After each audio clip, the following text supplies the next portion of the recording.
Cissé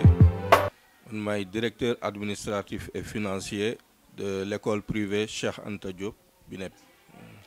waaw manifestation bi ngay wax c'est vrai bu mag la ñu ngi koy tuddee pèlerinage annuel de Ceytu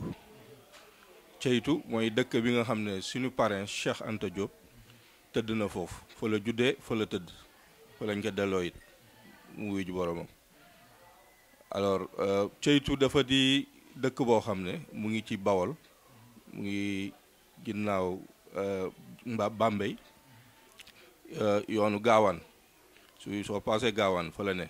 mu dee dëkk bu enclavé loolu waaye jaral na suñu élèves yi ak encadrement bi chaque année ñi dem foofu ñuy def ay ñaan ci barabu suñu parrain Cheikh Anta Diop. Pèlerinage bi idée bi mu ngi sosoo il y a seulement une dizaine d'années bi mooy 10e année bi ñuy def pèlerinage bu njëkk ba dañu daan def journée du parrain fii ci école bi waaye bi ñu toogee ba booru 2003 2004 ñu xalaat ne dinañ war a mën a déplacer wu ak suñuy élèves dem saafonteeg waa dëkk bi dem ñaan ci barab Cheikh Anta muy suñu parrain waaye mu idée bi ñu ngi ko concrétiser réellement en 2007 2008 ci la ñu commencé di def voyage bi mu di enthousiasme bu mag ci élèves yi ndaxte saa yu ñuy dem at bu ne dañuy yóbbu car wala ñaari car ba mu fees ak élèves waaw activité généralement damay rappeler rek ne du ñun rek a fay dem daanaka àddina bi yëpp du ma yemal ci Sénégal rek mais àddina bi yëpp ay dem le 7 février mu di bés bi mu wàccee liggéey fii ci Dakar ñu yóbbu ko Ceytu 7 février 1986 la ñuy màggal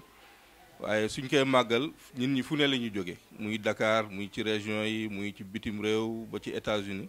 ak i France am na ay disciples Cheikh Anta yu nekk fu ne ci àddina dañu ñëw ànd ak ñun ñu dem fa dañ fay yendu waaye ñun Cheikh Anta Diop suñu particularité mooy suñ fay dem du ñu dem rek toog waxtaan ak julli dañuy def dajale ay dons dajale ay bagages yu bare yóbbul ko waa dëkk bi loolu mu di ci kàddu yu waa dëkk bi ci boppam mu di première loo xam ne nit ñi dañ fa yàgg nañu fay dem 86 ba léegi waaye néew na ñu fay dem di fa dajale ay bagages dajale fa liñ as tuut li ñu yor yóbbul ko waa dëkk bi te loolu sag la ci élèves yi sag la ci encadrement bi saa su ne suñuy dem rek yóbbaale dara xam ne du ñu dem toog rek naam am na ay waxtaan naam am na ay julli am na ay ñaan waaye action yu ñuy def moo di joxe ay dons waaye investissement humain yu ñuy def di nettoyer barabu Cheikh Anta Diop yooyu élèves yi war nañ faral lañ di ko def waaw généralement dimanche comme pour la plupart du temps dimanche le pèlerinage bi di am pour permettre ñi nga xam ne ñoo ne di liggéey man am jot dem def pèlerinage bi dimanche yi généralement la ko waa dëkk bi di jàpp ci ñëpp mën a daje foofu am na naam ñuy dem la veille ou l'avant-veille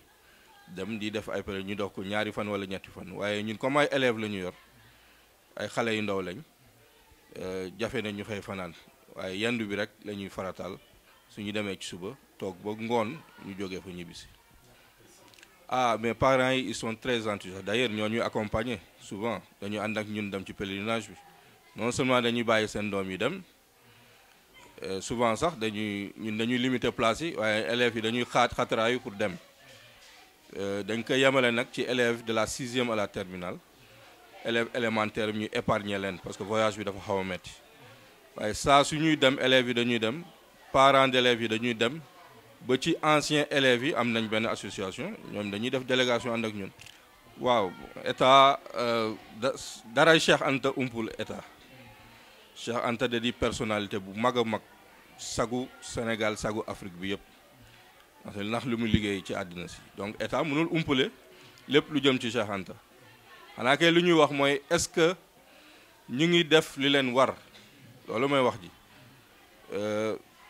mënuma répondre par l'affirmative parce que naam ñu ngi dox ay jéego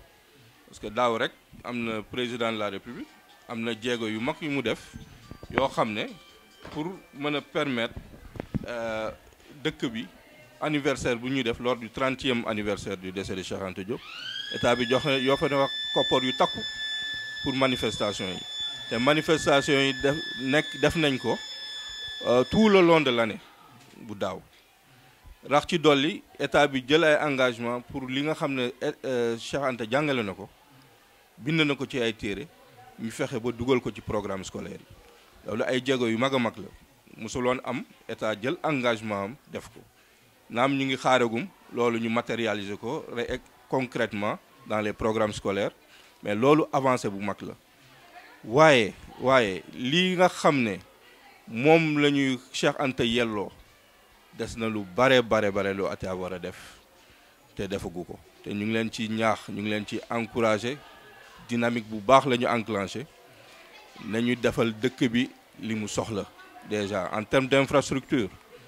tali bu baax amu fa ñun dañuy sonn dañuy pënd tilim balaa ñu egg ceytu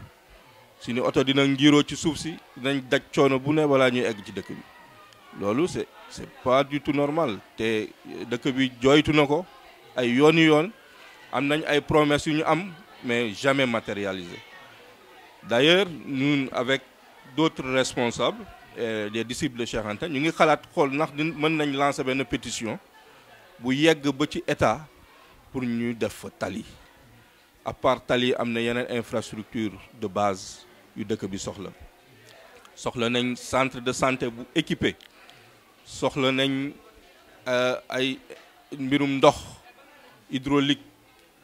parce que benn château d'eau moo fa ne soxla nañ beneen château d'eau bu nga xam ne dina jox ndox dëkk bi ndox bu sell te baax soxla nañ ay infrastructure yu nga xam ne parce que nit ñi xalaat nañ ko bibliothèque virtuelle ba nga xam ne nit ñi mën nañ ko fa parce que Cheikh Anta quand même c'est le savant le plus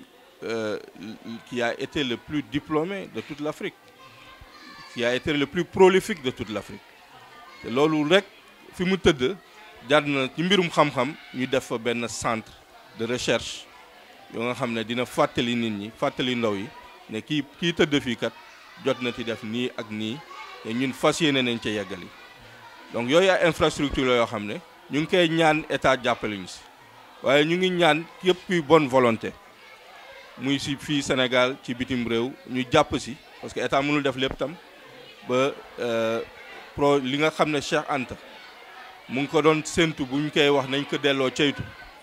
parce que ce n'est pas pour rien ce n'est pas fortuit Cheikh Anta xam na lu muy def bu muy wax nañ ko yóbbu ceytu daa bëggoon àddina bi yëpp gestu ceytu daa bëggoon nit ñi jóge Dakar jóge fépp ci àddina ñëw fekk si ko ceytu te loolu dafa am ay retombées yu war a am réellement pour dëkk bi